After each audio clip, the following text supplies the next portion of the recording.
அனைவருக்கும் வணக்கம். சற்றம் கிடைத்த முக்கிய அறிவிப்பின்படி தமிழகத்தில் ஜூன் மாதம் 25ஆம் தேதி இன்றைய நாட்கள் அடுத்த 3 மணி நேரத்தில் பல்வேறு மாவட்டங்களுக்கு கனமழை எச்சரிக்கை கொடுக்கப்பட்டனர். குறிப்பாக எந்த மாவட்டங்கள் என்பது தற்போது பார்க்கலாம். வீடியோ ஸ்கிப் பண்ணாமல் கடைசி வரைக்கும் பாருங்கள். உங்களுக்கு தமிழக அரசு பற்றியும் கனமழை எச்சரிக்கை பற்றி பல முக்கிய அறிவிப்புகள் உடனுக்குடன் துல்லியமாக தெரிந்து கொள்ள நம்மளோட சேனலை கீழே இருக்கிற பட்டனை கிளிக் பண்ணி சப்ஸ்கிரைப் பண்ணிக்கோங்க. பார்த்து பெல் பட்டனை கிளிக் பண்ணிக்கோங்க. இந்த வீடியோவில் பிடிச்சிருந்தா லைக் பண்ணுங்கள். இப்போ வாங்க வீடியோக்குள் போகலாம். தமிழகத்தில் அடுத்த 3 மணி நேரத்தில் 9 மாவட்டங்களில் இடியுடன் கூடிய கனமழை பெய்யக்கூடும் என தற்போது அறிவிக்கப்பட்டனர்.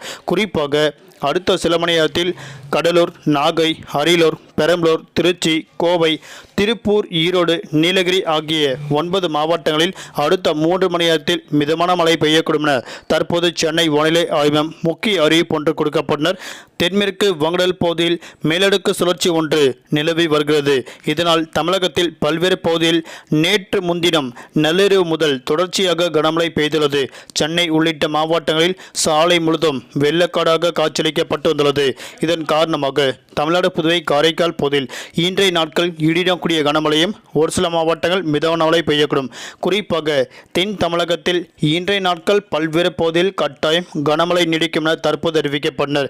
இன்று முதல் அடுத்து வரக்கூடிய 5 நாட்கள் தமிழகத்தில் மழையின் தாக்கம் நீடிக்கும் என தற்போது முக்கிய அறிவிப்புகள் வெளியாகியுள்ளது.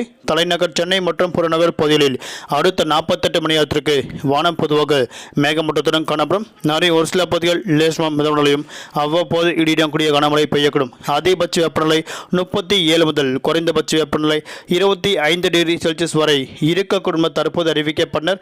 இன்றைய நாட்கள் மீனவர்களுக்கான எச்சரிக்கை மன்னார் வளைகுடா, தென் தமிழக கடலோர பகுதியில் மற்றும் அதனையொட்டிய குமரிக்கடல் பகுதியில் சூறாவளி காற்று மணிக்கு 65 கிலோமீட்டர் வேகத்தில் வீசக்கூடும். இலங்கை கடலோர பகுதியில் அதனையொட்டிய தென்மேற்கு வங்கடல் பகுதி, தென்கிழக்கு வங்கடல் பகுதியில் சூறாவளி காற்று மணிக்கு 55 கிலோமீட்டர் வேகத்தில் வீசிக்கொண்டால் மீனவர்கள் இன்றைய நாட்கள் மீன்பிடிக்க செல்ல வேண்டாம் என தற்போது ஒரு முக்கிய எச்சரிக்கை ஒன்று கொடுக்கப்பட்டனர். குறிப்பாக ஜூன் மாதம் 26 மற்றும் 27 ஆகிய தேதிகளில் மன்னார் வளைகுடா, தென் தமிழக கடலோர பகுதி, குமரிக்கடல் பகுதியில் சூறாவளி காற்று மணிக்கு 55 கிலோமீட்டர் வேகத்தில் வீசக்கூடும்.